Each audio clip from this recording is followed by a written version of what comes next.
नमस्कार, साधना न्यूज में आप सभी का स्वागत है। मैं हूं आपके साथ सोनू सेन। बुलेटिन की शुरुआत करेंगे बड़ी खबर के साथ नारायणपुर से, जहां पर नक्सलियों ने ब्लास्ट किया है। जी हां, आपको बता दें, नक्सलियों ने बड़े ब्लास्ट की वारदात को अंजाम दिया है। जवानों से भरी बस को नक्सलियों ने उड़ा दिया है।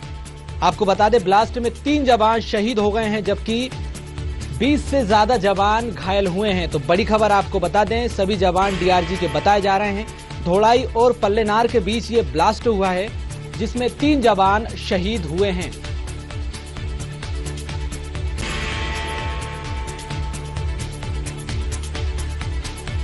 और इसी खबर पर ज्यादा जानकारी के लिए हमारे साथ सीधे लाइव जुड़ चुके हैं रवि मीरी। उनसे जानते हैं कि किस तरह से नक्सलियों ने इस ब्लास्टिंग की वारदात को अंजाम दिया है। रवि, क्या कुछ अपडेट है मामले में, क्योंकि लगातार नक्सलियों की वारदातें सामने आ रही थी और अब ये बड़ा नक्सली ब्लास्ट। जी रवि। देखिए जिस प्रकार से दंतेवाड़ा और नारायणपुर के डीआरजी के जवानों के जॉइंट ऑपरेशन यहां पर किया जा रहा था। पुलिस पार्टी की टीम यहां पर सर्चिंग पर निकली हुई थी। लगातार 2 दिन बाद जब जवान वापस लौट रहे थे, इसी दौरान नक्सलियों ने पुल के नीचे यहां पर आईडी लगाया था और जब बस क्रॉस कर रही थी पुल को, उसी दौरान लगातार एक के बाद एक 3 आईडी नक्सलियों ने ब्लास्ट किया। और इस बस में जिस प्रकार से 24 जवान थे डीआरजी के, इसमें एक बस का ड्राइवर था और बाकी जो जवान थे डीआरजी के, उनमें से 3 लोगों की मौत हो चुकी है। 3 लोगों की मौत हुई, जिनमें से 2 डीआरजी के जवान बताए जा रहे हैं और एक बस का ड्राइवर बताया जा रहा है। अभी हाल ही में डीजीपी डीएम अवस्थी का भी बयान सामने निकल कर आया। उन्होंने भी पुष्टि कर दी है कि 3 लोगों की यहाँ पर मौत हुई है और कई लोग गंभीर रूप से घायल है, जिनको जिला अस्पताल में वहां भर्ती कराया जा रहा है। और जो गंभीर रूप से घायल है उनको रायपुर रेफर करने की पूरी तैयारियां यहाँ पर की जा चुकी है। और नक्सलियों की कायराना करतूत एक बार फिर यहां पर लगातार सामने आई है। इससे पहले हमने देखा था कि लगातार नक्सली अपने उत्पात यहां पर अपनी उपस्थिति दर्ज कराने के लिए जेसीबी में आग लगा देते थे। ये हाल ही की घटना है जब नक्सलियों ने जेसीबी में आग लगा दी थी और सरपंच की हत्या उन्होंने कर दी थी। तो निश्चित रूप से एक बड़ा घटनाक्रम यहां पर नक्सलियों का सामने आया है, जिसमें विशेष रूप से नारायणपुर में जो डीआरजी के 3 जवान यहां पर शहीद हो गए हैं। ये बड़ी घटना यहां पर सामने आई है। इसके अलावा यह भी जानकारी मिल रही है कि जब नक्सलियों की वहां मौजूदगी की बात करें तो बड़ी संख्या में नक्सलियों की मौजूदगी की भी जानकारी यहां पर मिल रही है।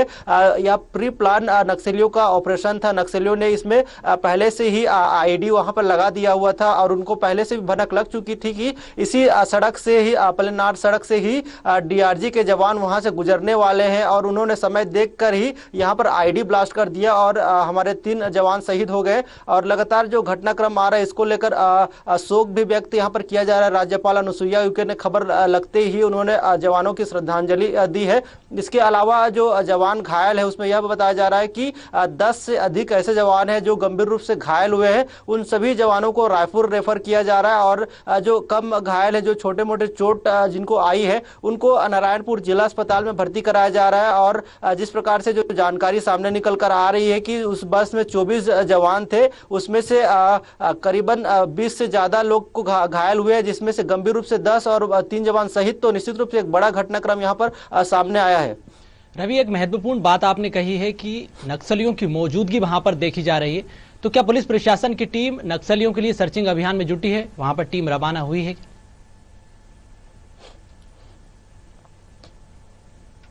देखिए, रेस्क्यू के लिए पुलिस पार्टी वहां रवाना हो चुकी है, क्योंकि बड़ी संख्या में नक्सलियों की मौजूदगी की जो खबर आ रही है बेहद ही संवेदनशील है। क्योंकि अगर नक्सलियों की मौजूदगी वहां पर रहती तो जवानों को और भी खतरा हो सकता था। हालांकि यह बताया जा रहा है कि सुरक्षित जवानों को वहां से रेस्क्यू किया जा चुका है, क्योंकि यह घटना करीब 5 बजे का है, ऐसा बताया जा रहा है। और उसी दौरान नक्सलियों ने आईडी ब्लास्ट किया था। उसके बाद खबर लगते ही नारायणपुर पुलिस ने अतिरिक्त सुरक्षा बलों को वहां पर रवाना किया था रेस्क्यू के लिए। उसके बाद जवानों को वहां से रेस्क्यू करके वापस लाया जा चुका है। लेकिन यह कहा जा रहा है कि कई गंभीर रूप से घायल हैं, तो मौत का आंकड़ा बढ़ सकता है, यह चिंतनीय विषय है। लेकिन जिस प्रकार से जो घटनाक्रम सामने आया है कि अक्सर देखा जाता है कि छत्तीसगढ़ में पतझड़ के समय नक्सली ज्यादा आक्रामक हो जाते हैं और इससे पहले भी लगातार नक्सलियों की कायराना करतूत लगातार सामने आ चुकी है। एक बार नक्सलियों ने पिछले साल जिस प्रकार से उन्होंने बड़ी घटना को अंजाम दिया था, जिसमें 17 जवान शहीद हो गए थे, तो इस प्रकार से यह भी घटना को अंजाम देने की उनकी कोशिश रही होगी।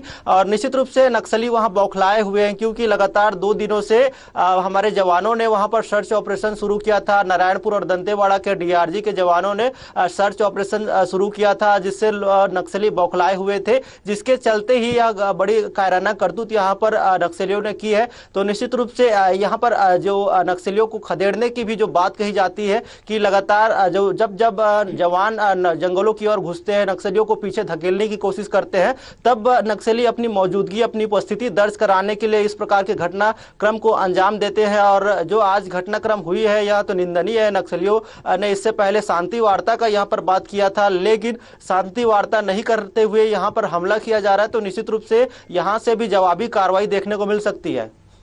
रवि, हम अक्सर देखते हैं कि जब भी जवानों की इतनी बड़ी टोली निकलती है तो उस रूट की मैपिंग की जाती है। तो इससे पहले क्या रूट की मैपिंग नहीं की गई थी? क्योंकि 24 जवान बस में सवार थे, 3 जवान शहीद हुए, 20 से ज्यादा जवान घायल हैं। तो इसको लेकर कुछ जानकारी निकल कर आई?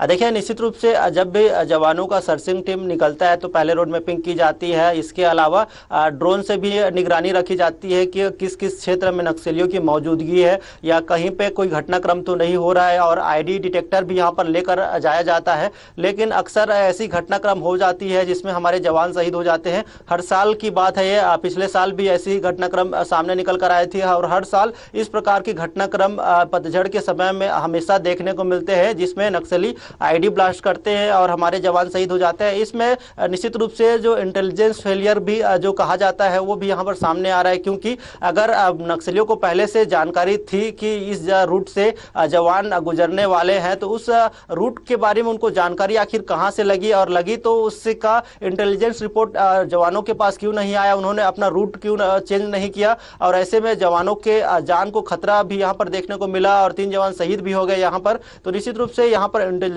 फेलियर भी सामने नजर आ रहा है कि अगर उनको पहले से जानकारी होती कि नक्सलियों का यहाँ पर कायराना करतूत देखने को मिल सकता है, आईडी लगाया जा सकता है, तो उस रोड पर जवानों को ना भेजकर दूसरे रोड से यहाँ पर भेजने की कोशिश की जानी थी।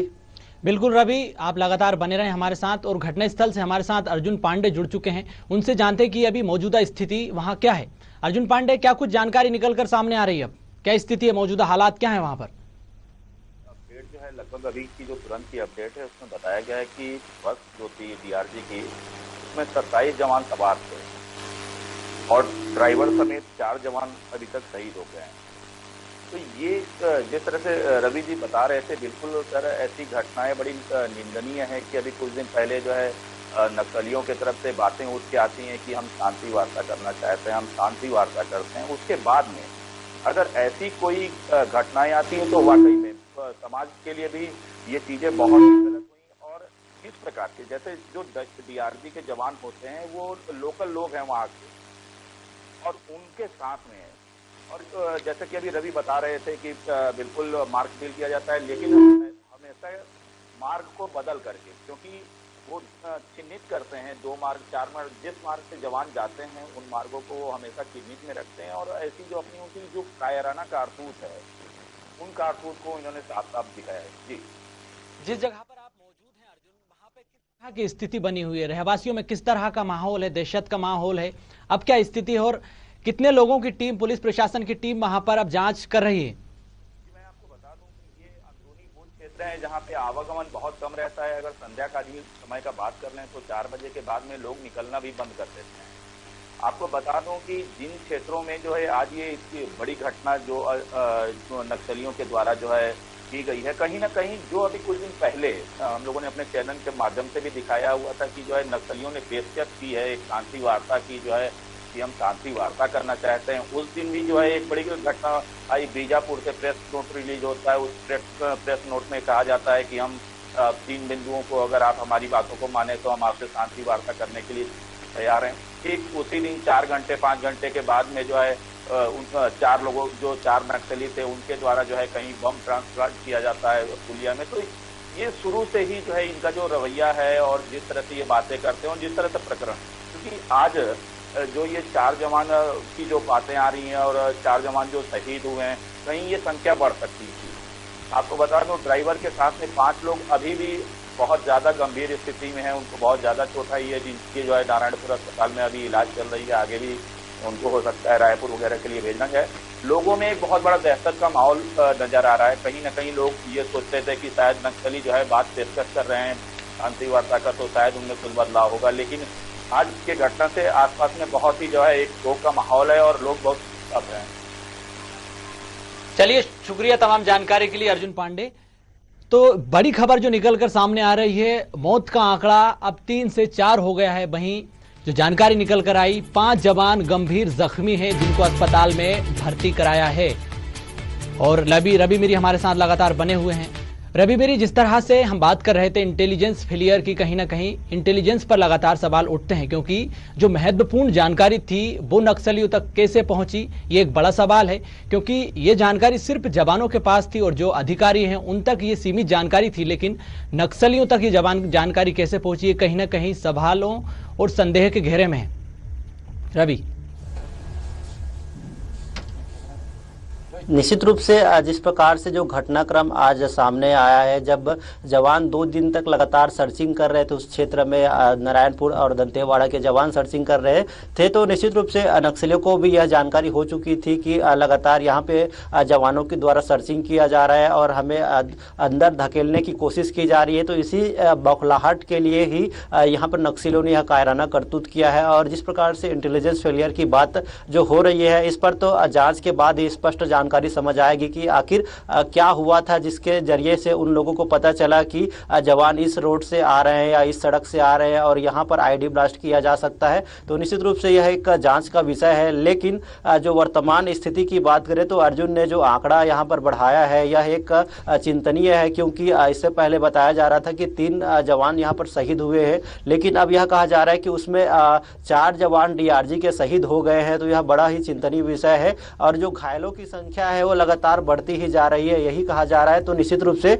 उन घायलों को भी बेहतर चिकित्सा सुविधा उपलब्ध कराने की जिम्मेदारी यहाँ पर गृह मंत्री को दी गई है। तो गृह मंत्री ने भी इसको लेकर आदेश जारी कर दिया है। तो यह एक बड़ी खबर है कि गृह मंत्री ने भी अब अपना आदेश जारी कर दिया है और उनको बेहतर चिकित्सा मुहैया यहाँ पर कराया जाएगा। और लगातार हम बात कर रहे हैं कि नक्सलियों से किस प्रकार की वार्ता की जाए। इससे पहले सप्ताह भर पहले नक्सलियों ने शांति वार्ता की पेशकश यहाँ पर की थी और सरकार के सामने अपनी शर्त रखी थी। इस पर मुख्यमंत्री भूपेश बघेल ने स्पष्ट रूप से नकार दिया था। उन्होंने कहा था कि निशर्त अगर वार्ता होगी तभी हम वार्ता करने के लिए तैयार है, नहीं तो गोली के जवाब गोली से यहाँ पर दिया जाएगा। तो निश्चित रूप से नक्सल जो गतिविधियां वहां पर लगातार बढ़ती जा रही है, इस पर सरकार का शिकंजा कसने को लेकर यहाँ पर बड़ी खबर सामने आ सकती है। क्योंकि आज जो घटनाक्रम हुआ, इससे पहले जिस प्रकार से शांति वार्ता की बात की गई, तो नक्सलियों का जो एक भरोसा वो पैदा करना चाहते थे जनता के बीच, सरकार के बीच, उनका यह भरोसा यहाँ पर टूटते हुए नजर आ रहा है, जो उनके कायराना करतूत यहाँ पर उन्होंने की है।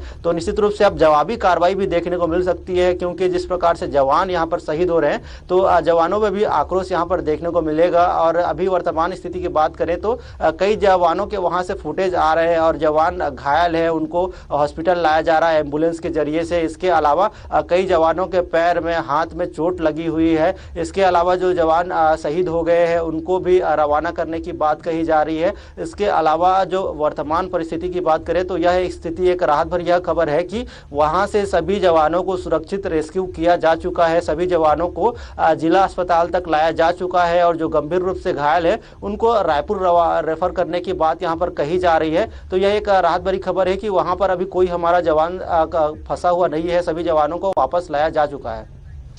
चलिए, शुक्रिया तमाम जानकारी के लिए। अभी रवि मेरी, आप बने रहे हमारे साथ। तो जो आपने महत्वपूर्ण बातें कही है वो यही कि सभी जवानों को अस्पताल तक पहुंचाया जा चुका है। जो जवान घायल हुए थे उन सभी जवानों को अस्पताल तक पहुंचाया जा चुका है और 4 जवान इस ब्लास्ट में शहीद हुए हैं, 20 से ज्यादा जवान घायल हुए हैं। वहीं 5 जवान गंभीर रूप से जख्मी हैं जिनका इलाज अस्पताल में चल रहा है।